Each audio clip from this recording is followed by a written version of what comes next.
نحمده ونصلي على رسوله الكريم أما بعد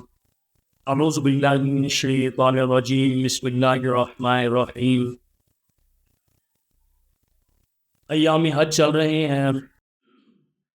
حاجی لوگ اللہ تعالیٰ کے گھر کو دیکھنے کے لیے اور اسی طرح رسول اللہ علیہ وسلم کی روضہ کی زیارت کے لیے اپنا مال اور اپنی جان خرچ کر کے جا رہے ہیں، اور اسی طرح اللہ کے گھر کو دیکھنے کے لیے اور حج جیسی عبادت کو ادا کرنے کے لیے تشریف لے کر جا رہے ہیں۔ آپ اندازہ لگائیے کہ لوگ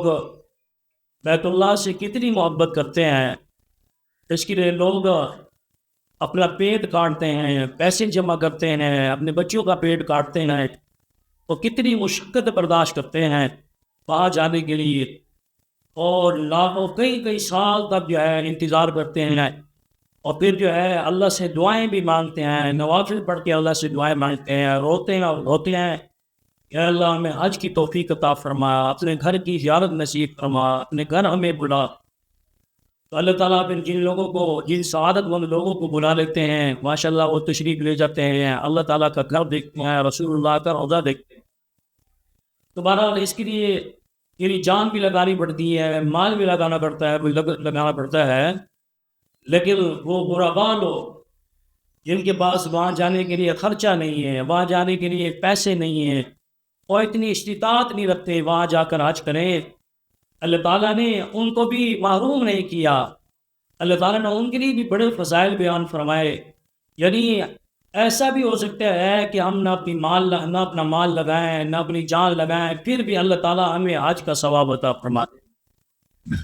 حضرت انس رضی اللہ تعالیٰ عنہ فرماتے ہیں، اللہ کے نبی صلی اللہ علیہ وسلم نے ارشاد فرمایا، جو شخص فجر کی نماز پڑھنے کے بعد فجر کی نماز پڑھ لے، اس کے بعد وہی بیٹھا رہے، وہی بیٹھے رہنے کا مطلب یہ ہے ذکر و اذکار میں مشغول ہو جائے، تلاوت بھی مشغول ہو جائے، اللہ کی یاد بھی مشغول ہو جائے، قرآن پاک کی تلاوت کرتا رہے، اور اسی طرح اللہ کی یاد میں جو ہے وہ لگا رہے، اور پھر جب اشراق کا وقت ہو جائے اور اسی طرح سورج طلوع ہو جائے، سورج طلوع ہونے کی کچھ دیر بعد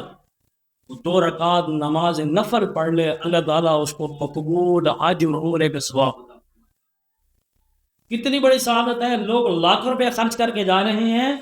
اور یہاں ہمیں صرف 2 رکعت نماز پڑھنے پر اللہ حج اور عمرے کا ثواب عطا فرمائے۔ اور اسی طرح ایک اور حدیث میں آتا ہے کہ اللہ کے نبی صلی اللہ علیہ وسلم نے ارشاد فرمایا، حضرت ابن عباس فرماتے ہیں، آپ علیہ السلام نے ارشاد فرمایا کہ جو نیک اولاد اپنے والدین کو محبت کی نگاہ سے دیکھے، نیک اولاد ہو اور اپنے والد کو یا اپنی والدہ کو محبت کی نگاہ سے دیکھے، محبت کی نگاہ سے دیکھتے ہی اللہ تعالیٰ اس کو حج کا ثواب دیتا۔ اتنی بڑی سعادت کی بات ہے، لوگ لاکھوں روپے خرچ کر کے جائیں، اور یہاں صرف والدین کو محبت کی نگاہ سے دیکھنے پر حج کا ثواب مل رہا ہے، اور اسی طرح صرف 2 رکعت نماز اشراق پڑھنے پر حج کا ثواب عطا فرما رہے ہیں اللہ تعالیٰ۔ تو ہمیں چاہیے، اگر واقعتاً ہمارے دل میں تڑپ ہے اللہ کا گھر دیکھنے کی اور حج کرنے کی تڑپ ہے، تو جب تک اللہ تعالیٰ ہمیں استطاعت نہیں دیتے، جب تک ہمیں جو ہے ہمارے پاس اتنا مال اور جان نہیں آ جاتی، اس وقت تک ہم بھی ہر روز حج اور عمرے کا ثواب حاصل کر سکتے۔ یعنی کوئی لینے والا تو ہو، کوئی اللہ تعالیٰ کے خزانوں سے لینے والا ہو، اللہ تعالیٰ کو عطا فرمانے والے۔ یعنی جو لوگ جن کے پاس پیسہ ہے وہ سال میں اگر جائیں گے بھی تو 1 دفعہ حج کریں گے، اور اسی طرح جن کے پاس پیسہ ہے یہ نہیں ہے، جن کی پاس استطاعت ہے یہ نہیں ہے، وہ روز حج اور عمرے کا ثواب حاصل کر سکتے ہیں اشراق پڑھنے پر اور والدین کو محبت کی نگاہ سے دیکھنے پر۔ اللہ تعالیٰ مجھے اور آپ کو ہر روز اشراق پڑھنے کی اور اس طرح والدین کو محبت کی نگاہ سے دیکھنے کی توفیق عطا فرمائے۔